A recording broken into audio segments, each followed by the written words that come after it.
Selamat siang, selamat datang di Lembaga Rumah Konseling Bahagia. Silahkan duduk.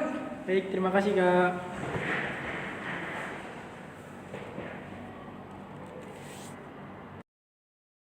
Selamat datang di Lembaga Rumah Konseling Bahagia. Sebelumnya perkenalkan, saya Dini Kurniawati sebagai resepsionis di lembaga ini yang akan membantu kakak untuk sebelum melakukan konseling. Saya membutuhkan beberapa data diri terkait nama, alamat, dan nomor telepon kakak. Kalau boleh tahu, nama kakak siapa? Nama saya Andi Yusri. Andi Yusril. Alamat rumahnya di mana? Alamat rumah saya di Wonocatur, Banguntapan, Bantul. Wonocatur, Banguntapan, Bantul. Untuk nomor telepon yang bisa dihubungi 0877 0877 2569 2569 000 000 88. 88. Oke, setelah ini kakak bisa menunggu di ruang antri. Setelah itu saya bisa antar di ruang konseling. Baik, terima kasih Kak. Ya, sama-sama. Atas nama Kak Citra, mari saya antar ke ruang konseling.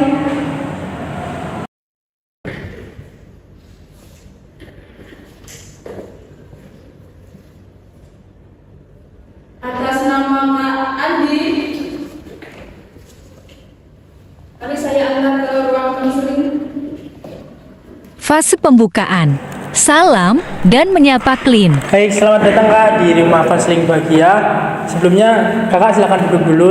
Baik, terima kasih. Baik.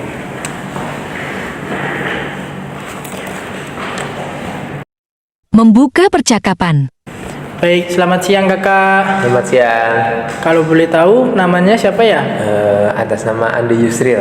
Oh, Kak Andi Yusril. Baik, Ya. salam kenal ya Kak Andi.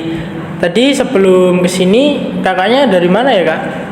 Saya dari rumah. Oh, dari rumah. ya. Oh. Kebetulan nggak ada kegiatan, jadi saya langsung ke sini. Oh ya, baik-baik. Kalau boleh tahu kakaknya tahu dulu lembaga ini dari siapa ya? Dari teman saya. Dari teman. Ya, Oh saya ya. inisiatif ke sini. Kalau ini tinggalnya di mana Kak? Tinggalnya di dekat sini di Banguntapan, Bantul. Oh, Banguntapan sini. Oh, Iya. dekat berarti ya. Tadi naik kendaraan sendiri atau Sendiri. naik kendaraan sendiri motor ya? Oh, baik-baik. Perkenalan diri konselor. Kenalkan, saya Hanif Maulana. Saya di sini yang akan menjadi konselor kakak pendampingan. Menjelaskan arti konseling Oh ya. dan peran Sebelumnya, konselor. kakak tahu nggak konseling gitu? Sedikit sih, tapi ya agak kurang paham. Kurang paham ya. Iya. Sebelumnya sudah pernah melakukan konseling atau mengunjungi terapis? Belum Kak, cuman lihat-lihat di internet gitu. Oh, berarti cuma sekedar tahu ya. Iya. Oke, jadi saya akan menjelaskan sedikit Kak sebagai dasaran mengenai konseling. Nah, konseling itu komunikasi antara saya ini sebagai konselor dan kakak adalah klien kami, di mana kita itu berusaha memecahkan masalah. Nah, saya di sini sebagai konselor jangan dianggap sebagai yang lebih tinggi. Posisi kita sama Kak, antara konselor saya dan Kakak Yusril itu sama. Jadi kita setara. Jadi Kak Yusril jangan merasa nggak enakan, karena kita posisinya setara. Nah, di sini itu kita akan memecahkan solusi, mencari jalan keluar dari permasalahan yang kakak alami. Nah, jadi kami harapkan kita dapat bekerja sama untuk saling memecahkan masalah kakak. Nah, di sini kami juga berharap kakak terbuka atas permasalahan-permasalahan yang dialami oleh kakak. Begitu. Baik. Nah, itu konseling Kak. Oh ya, Kak. Menjelaskan Lanjut. visi dan misi lembaga. Saya sebelumnya juga akan memberitahu dan menjelaskan bagaimana visi misi dari lembaga kami agar ya kakak tahu kakak tidak salah memilih lembaga. Jadi nama lembaga kami adalah Rumah Konseling Bahagia, di mana kita di sini mengambil visi yaitu menjadi lembaga konseling terpercaya yang membantu individu, keluarga untuk mencapai kebahagiaan dan kesehatan mental yang optimal, Kak. Nah, misi dari lembaga kami juga di sini yaitu memberikan layanan konseling yang berkualitas untuk individu, pasangan, keluarga. Dan kami di sini juga menciptakan lingkungan yang aman dan nyaman bagi klien kami untuk mencari bantuan dan untuk menyelesaikan permasalahan. Dan di sini lembaga kami juga meningkatkan kesejahteraan emosional dan mental klien kami melalui pendekatan yang kami sesuaikan. Nah, jadi lembaga kami akan berusaha semaksimal mungkin untuk membantu Kakak Yusril dalam mengatasi permasalahan dan Kak Yusril bisa selesai dengan permasalahan Kakak, sehingga nantinya Kakak dapat berfungsi sosial dengan baik kembali, Kak. Itu visi misi dari lembaga kami. Di sini kami 100% akan membantu secara optimal dengan Kak Yusril. Baik. Asas kerahasiaan. Dalam konseling ini, kakak jangan takut untuk bercerita terkait masalah kakak. Kakak bisa bercerita tentang apa yang masalah kakak alami. Tidak perlu khawatir karena kami konselor profesional sangat menjunjung asas kerahasiaan. Karena itu merupakan bagian dari kode etik kami. Ketika kami sebagai konselor membocorkan data atau informasi dari klien itu terjadi malpraktik dan kami sebagai konselor profesional akan mendapat sanksi seperti itu. Jadi kakak bisa menceritakan apa yang kakak alami, akan cerita dengan senyaman-nyamannya, dengan terbuka. Kami akan siap mendengarkan dan kerahasiaannya 100% akan terjaga. Pembayaran dan kontrak. Karena dari lembaga kami ini tidak terafiliat dengan pemerintah, jadi di lembaga kami ini ada mekanisme pembayaran. Oh gitu ya, Kak ya? Iya. Kalau untuk mekanisme pembayaran sendiri nanti bagaimana ya? Untuk mekanisme pembayaran sendiri nanti kakak bisa transaksi melalui resepsionis, nanti bisa membayar dengan cash atau bisa ditransfer seperti itu. Oh berarti nanti setelah konseling saya ke resepsionis untuk pembayaran? Iya betul. Oke, baik Kak. Sebelum kita lanjut ke sesi konseling, sebaiknya kita membuat kontrak konseling dulu ya. Kontrak konseling ini dibuat kesepakatan antara kakak dengan saya. Nanti dalam sesi konseling ini kita buat kesepakatan dalam satu sesi akan dilakukan berapa menit. Namun dari lembaga kami biasanya maksimal hanya 90 menit. Berarti jika saya sudah merasa cukup untuk konseling, itu sudah bisa berakhir ya Kak ya? Kalau kakak dirasa cukup, nanti dalam sesi konseling ini bisa kita akhiri dan bisa dilanjutkan di sesi selanjutnya. Oh baik-baik Kak, siap. Nah, nanti untuk pertemuan yang pertama kita fokus kepada eksplorasi masalah terkait yang dialami oleh kakak. Untuk yang pertemuan kedua kita fokus kepada problem solving dalam mencari solusi. Pada ketiga nanti kita fokus kepada tindak lanjut dari konseling ini, rencanaan untuk kedepannya. Apakah kakak setuju? Oh baik Kak, berarti nanti kita akan melaksanakan 3 kali ya? Iya betul, kita akan minimal 3 kali pertemuan sesi ini. Oh oke siap, baik-baik Kak. Fase eksplorasi masalah. Oke, karena kita sudah melakukan kontrak dari konseling, sekarang kakak bisa menceritakan apa yang kakak rasakan, apa yang kakak keluhkan, yang membuat kakak cemas. Silahkan kakak bisa mulai bercerita senyaman mungkin. Saya siap mendengarkan cerita-cerita kakak. Tapi sebelumnya, apakah saya boleh untuk mencatat poin-poin penting terkait masalah kakak untuk mengambil? Tapi ini catatannya rahasia ya dok, Kak? Oh iya, kan dari awal tadi saya sudah menyampaikan asas kerahasiaan dari lembaga kami. Oke, kalau begitu boleh deh dicatat. Ya. Jadi saya di sini sedang mengalami permasalahan. Saya sedang bingung saat ini. Jadi saya bingung mengenai masa depan saya ke depannya saya mau jadi apa, bakal bagaimana. Ya seperti bahasa orang-orang, saya mungkin sekarang sedang mengalami quarter life crisis.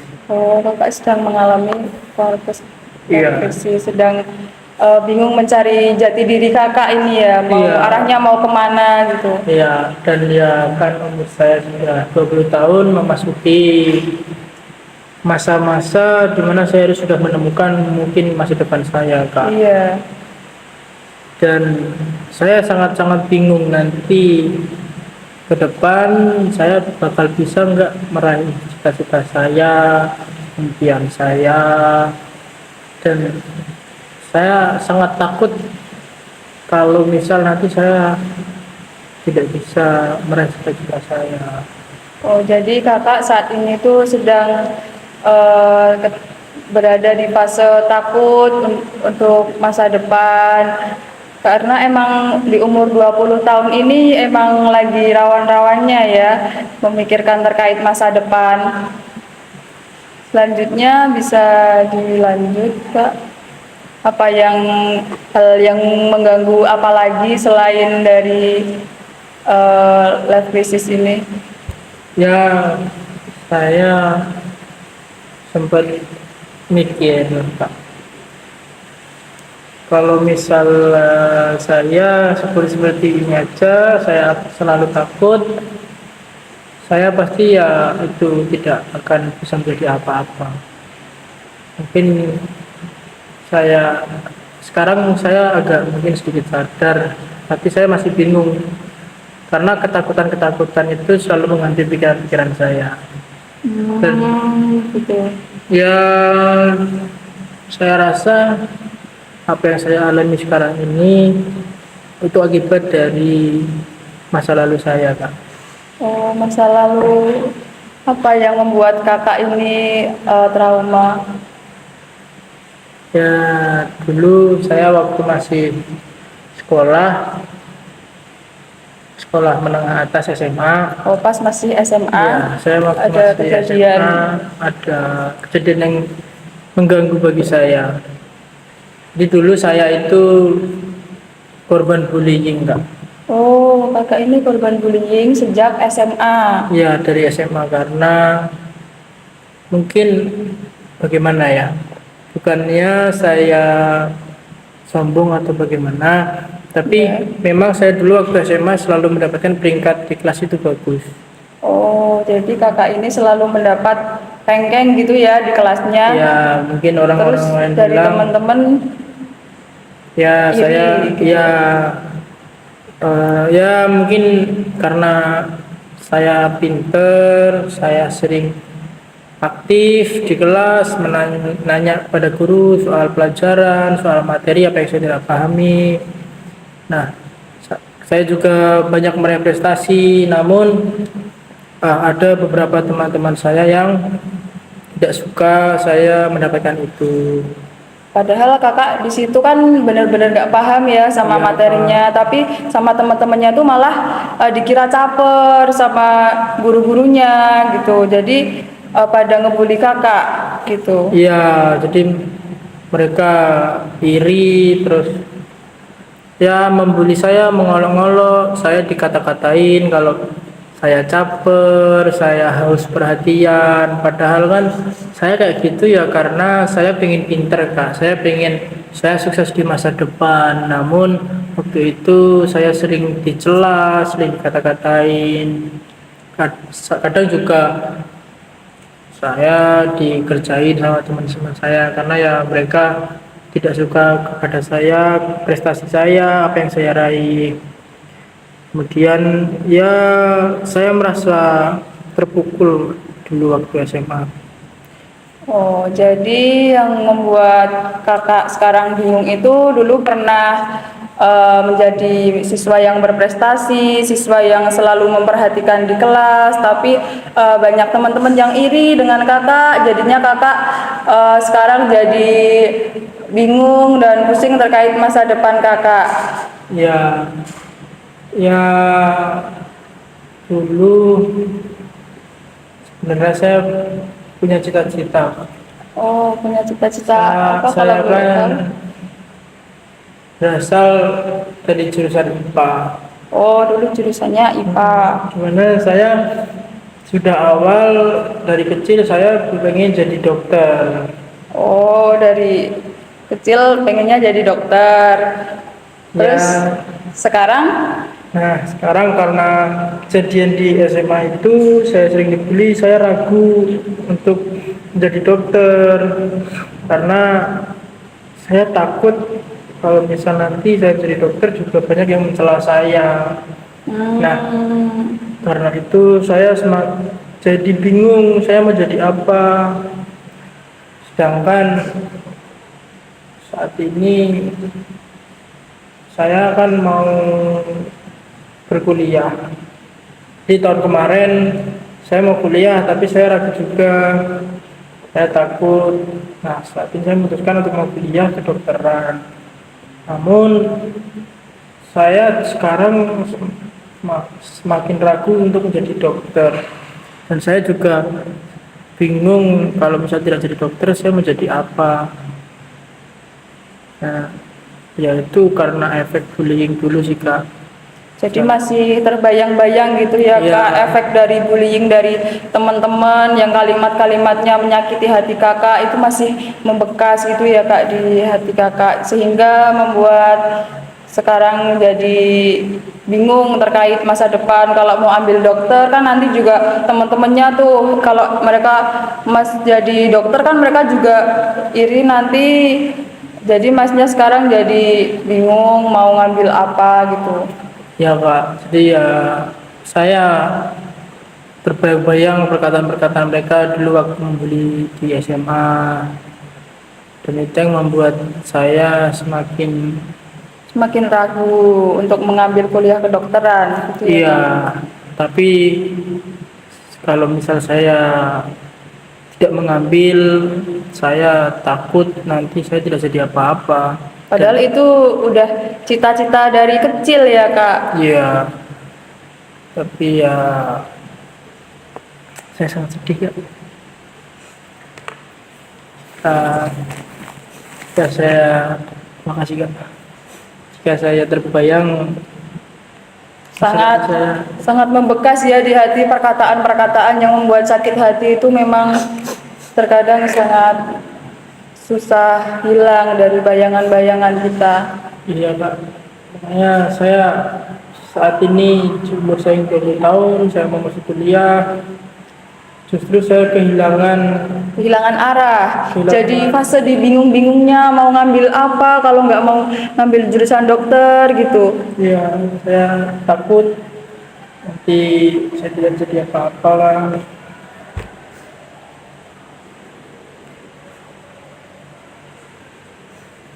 Ya, makanya saya kesini, saya mencoba untuk menghilangkan rasa takut itu, rasa takut saya terhadap masa lalu. Ya, biar nanti saya lebih terarah lagi sih Kak. Jadi saya bisa menentukan jalan saya karena ya kembali lagi saya umur 20 dan saya harus menentukan masa depan saya di Betul. sini. Betul.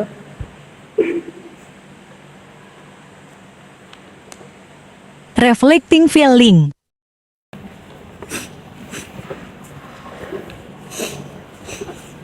Saya merasa juga apa yang terjadi sama Mas Andi memang dibully itu sangat-sangatlah menyerang mental kita gitu. Jadi saya merasa sedih dan juga iba. Nah sebelumnya saya mau tanya, nah pas Mas Andi itu dibully itu apa ada teman yang membela atau ada yang melaporkan ke guru gitu? Ya sebenarnya ya terima kasih Kak atas rasa perhatian dan yang apa yang saya rasakan.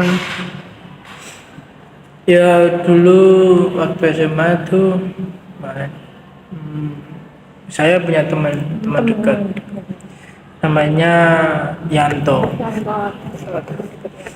Ya, jadi si Yanto ini ya yang selalu ada buat saya waktu saya dibully, waktu saya dikata-katain. Yanto itu selalu ada, dia selalu nyemangatin saya, ngasih motivasi ke saya. Kalau Dia bilang nggak usah dipikirin perkataan mereka, tapi ya gimana pun itu menyerang mental saya tetap kena. Terus kalau boleh tahu bullyingnya dalam bentuk apa? Cuman olok-olok aja atau ada fisik juga diserang? Dulu ya lebih seringnya diolok-olok, diajak dikata-katain. Itu si Andi caper ke guru, itu si Andi si paling anak prestasi, si paling-paling ya, dan banyaklah olok-olok verbal lainnya. Nah, terus ya kadang waktu itu ya pernah sampai saya dikerjain, kursi saya dikasih permen karet, ya jadi waktu duduk permen karetnya nempel di badan saya. Nah itu habis itu saya diketawain satu kelas. Nah itu ya saya sangat sedih ketika mengikuti itu, karena itu sangat membuat saya malu diketawain satu kelas karena perbuatan teman-teman yang membuli saya. Kesimpulan sementara. Pas itu Mas Andi diusulin sekelas, terus kursinya ditambelin permen karet gitu ya. Iya. Nah, saya juga kalau misal di posisi Mas Andi ditempel satu kelas ada permen karet di pantat, juga saya juga merasa malu jika saya merasakan apa yang dirasakan oleh Mas Andi saat itu. Ya. Terus pas saat itu ada guru nggak yang tahu gitu Mas Andi diusilin gitu? Nah, saya setiap kali dibully itu saya tidak pernah lapor ke guru BK, Kenapa nggak lapor? karena saya takut kalau nanti saya malah diapa-apakan, karena setiap kali mereka ya melakukan pembulian mereka selalu mengancam saya. Jadi kalau saya dibully mereka bilang, Andi, awas ya kamu kalau sampai lapor ke guru BK, nanti kamu bakal dapat lebih pilihannya. Karena perkataan mereka saya tidak berani untuk lapor, padahal di situ saya juga sudah sangat-sangat lelah. Nah, kondisi saya. Jadi Mas Andi pengen lapor tapi takut nanti bakal dibully lebih sama Iya. mereka. Ya itu juga terkadang sebenarnya si Yanto itu juga sudah mau membantu saya untuk lapor, namun si Yantonya juga mendapat ancaman. Yang diancam Yanto juga. Ya Yantonya kena pengancaman juga. Terus untuk orang tua mungkin tahu nggak Mas Andi dibully gitu atau Orang tua saya itu sangat sibuk, Kak. gitu? Jadi ya kadang ayah saya sering keluar kota dan mama saya itu sibuk bekerja, jadi saya jarang terbuka ke mereka, dan saya juga jarang cerita-cerita tentang keseharian saya atau permasalahan-permasalahan saya yang saya alami di sekolah. Jadi Mas Andi mendamnya sendiri gitu ya? Iya, saya lebih menang sendiri, dan mungkin terkadang saya juga lebih prefer atau lebih suka kadang cerita ke si Yanto. Oh, si Yanto. Jadi Yanto menerima segala cerita yang Mas Andi Iya. alami gitu. Berarti yang merekomendasikan di sini juga Yanto itu. Iya, kebetulan Yanto yang sangat pengertian ke saya, dia bilang ke saya, cobalah datang kamu ke konseling itu.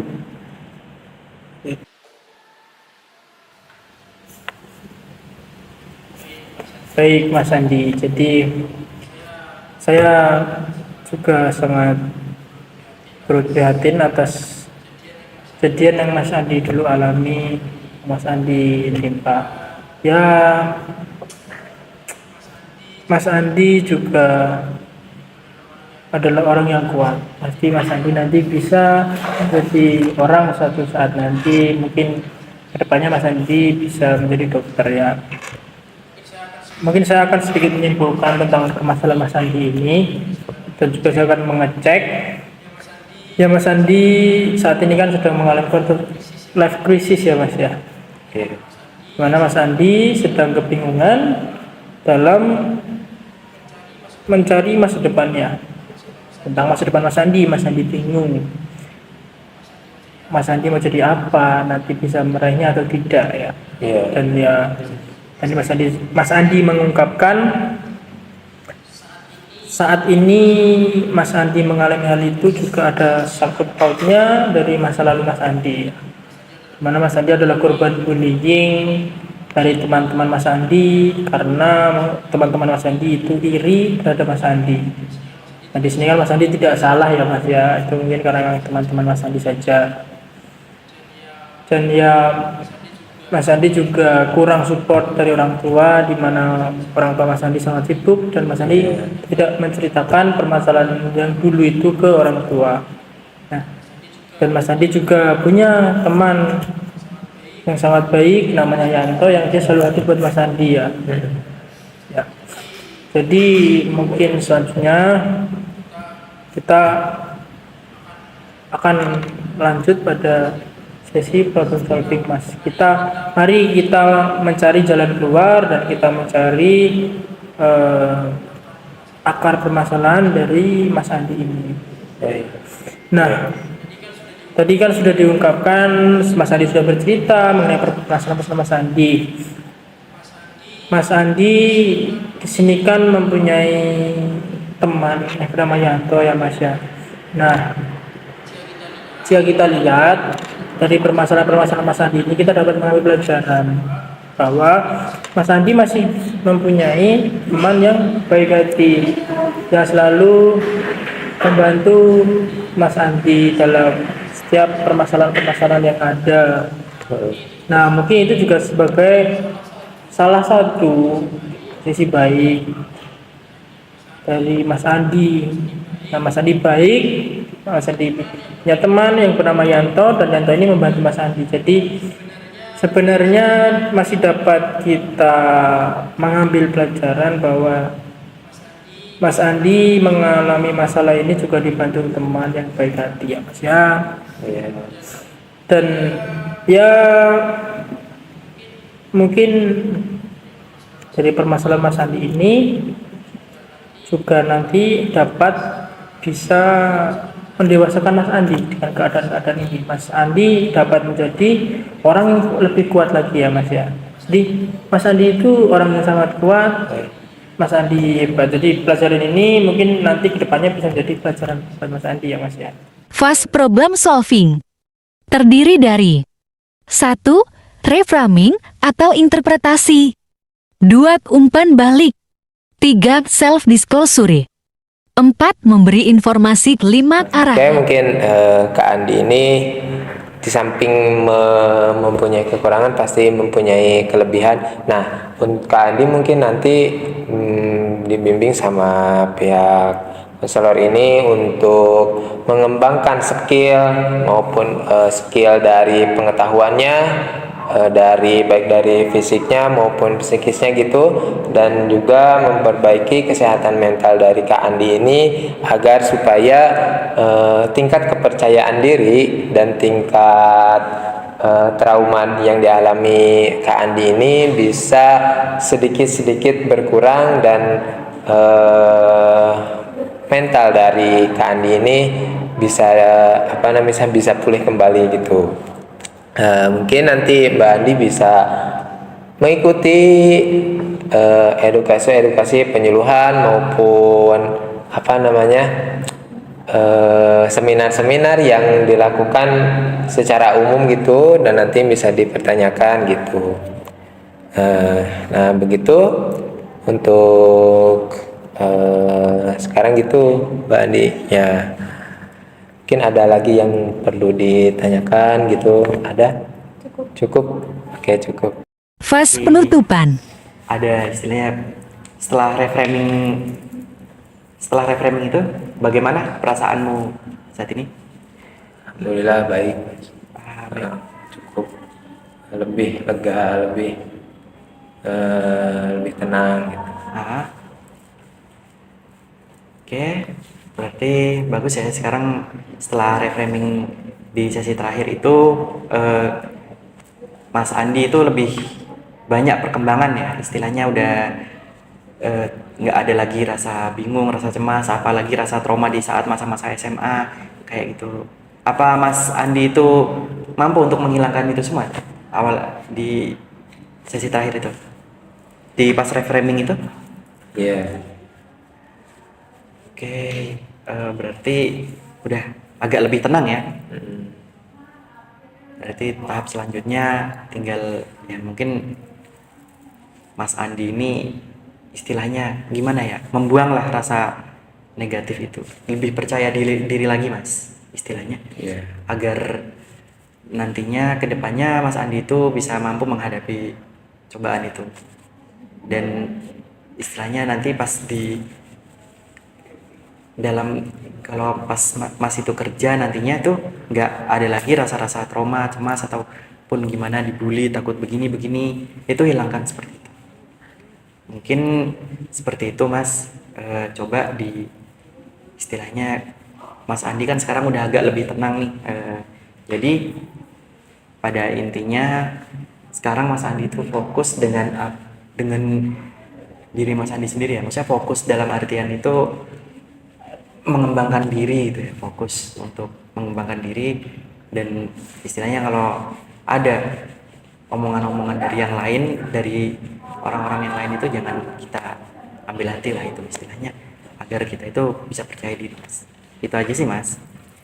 Baik Mas, terima kasih ya Ya, saran dan semuanya. oke, sama-sama Mas Andi, kita pasti Mas Andi saya percaya nantinya sukses kok dalam menghadapi ini semua, saya yakin. Itu saja ya dari kami, sampai ketemu di sesi selanjutnya. Dan kalau menurut saya Mas Andi ini masih agak seperti masih belum bisa menghilangkan rasa negatifnya gitu, jadi belum bisa percaya diri lah. Jadi pada intinya kami para konselor itu akan terus mencoba untuk agar supaya Mas Andi itu bisa percaya diri, bisa tidak trauma lagi. Dan pada intinya kita para konselor ini masih proses melakukan konseling untuk Mas Andi ya, agar Mas Andi itu bisa percaya diri. Nantinya bakal di terapi atau di seperti apakan nanti. Baik Mas. Oke ya. Terima kasih.